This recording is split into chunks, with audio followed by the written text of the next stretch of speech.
Definisi singkat secure access. Banyak banget yang ngajak discuss gitu ya, secure access itu seperti apa, gimana cara mendelivernya, komponen apa aja yang harus deliver. Banyak banget juga ya mensecure-nya itu gimana. Padahal kita bahasnya itu secure access-nya. Banyak banget yang IPS, IDS, istilah-istilah tersebut, two factor autentikasi, multi factor autentikasi, app control gitu ya, network control, NSE gitu ya. Nah, itu semua benar gitu ya. Tapi bagaimana caranya kita mendeliver supaya lebih mudah dicerna gitu ya. Nah, gampangnya kayak gini. Kalau bagi saya gitu ya, secure access itu adalah bagaimana sisi user, sisi customer memastikan bahwa aksesnya itu aman menuju ke data corporate, menuju ke aplikasi corporate, termasuk servernya. Nah, misalkan kayak gini, saya langsung permisalan aja. Saya punya devices, dalam hal ini device corporate gitu ya. Ya gampang, kalau device corporate, saya aplikasi, terus aksesnya, termasuk device-nya, saya harden gitu. Udah jelas arahnya. Tidak ada aplikasi, tidak ada data, tidak ada akses di luar dari corporate. Aman, selesai. Bagaimana misalkan kalau sekarang korporasi itu banyak banget yang use case-nya adalah BYO. Jadi ya, termasuk BYO yang ini. Let's say, saya pakai aplikasi, saya pakai, ini handphone saya pribadi. Saya pakai aplikasi, saya pakai data gitu, ada data pribadi termasuk foto-foto pribadi. Terus saya mau pakai buat korporasi. Nah, di sini secure access itu kita bisa define lebih gampangnya gini. Nanti pada saat secure access kita ada namanya di solusinya kita itu adalah per app VPN, di mana VPN tersebut akan tertrigger ketika kita pakai aplikasinya secara aktif. Bagaimana kalau misalkan kita minimize tidak ada traffic di dalam per app VPN tersebut.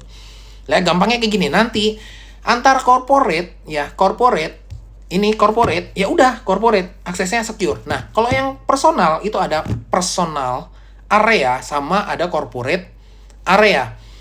Gampangnya customer atau user nanti pakai corporate area, ada aplikasi webnya, ada aplikasi native-nya dalam hal ini handphone, Android, iPhone, terus Windows 10 dan macOS. Pada saat di-trigger maka akan kebentuk yang namanya per app VPN. Nah, kalau dari sini penjelasannya ada gampang gini. Maka, apa bedanya dengan VPN legacy? Menurut saya legacy gitu ya, yang sekarang dipakai. Jadi kalau legacy itu kita trigger dulu ya, masuk dulu ke VPN.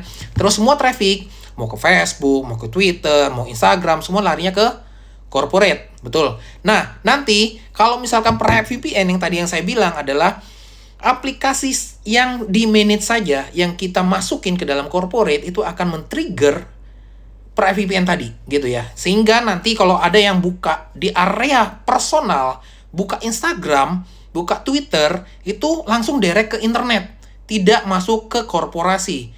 Pertama aman, kedua bandwidth-nya tentu saja tidak lebih besar gitu ya. Nggak ngehit di dalam bandwidth-nya si korporasi. Ya, ketiga, udah jelas nih.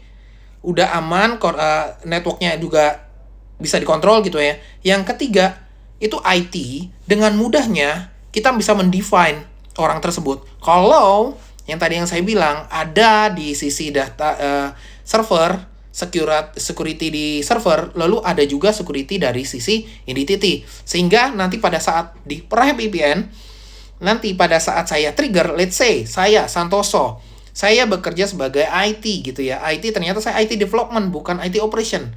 Sehingga saya akan buka aplikasinya sama. Dan aksesnya saya hanya bisa masuk ke divisi saya doang ya. Dalam hal ini adalah development. Operation saya nggak bisa masuk gitu. Nah itu yang saya define lebih mudah adalah secure access. Akses yang aman. Buat siapa? Buat korporasi dan buat si user. User secara native akan merasa aman, nyaman, nggak ada perubahan apapun, dia pakai aplikasi seperti sedia kala, trafficnya itu sudah terencrypt. Ciri khasnya adalah, jadi seperti kayak punya 2 IP lah ya. Jadi di handphone Anda itu punya IP provider satu, terus yang kedua adalah IP di dalam aplikasi tersebut. Ya, artinya nanti traffic di dalam si aplikasi tersebut itu nggak telanjang, nggak kelihatan secara mudah gitu ya, di tapping gitu ya, untuk dapetin data trafficnya in-out-nya. Nah, itu yang saya define sebagai secure access. Di korporasi saya ada solusi tersebut. Jadi kalau misalkan saudara-saudara, teman-teman, rekan-rekan Kalau mau diskusi lebih lanjut, silakan di kolom komen dan bisa juga kontak saya gitu ya di LinkedIn ini. Terima kasih dan sampai ketemu untuk discuss selanjutnya.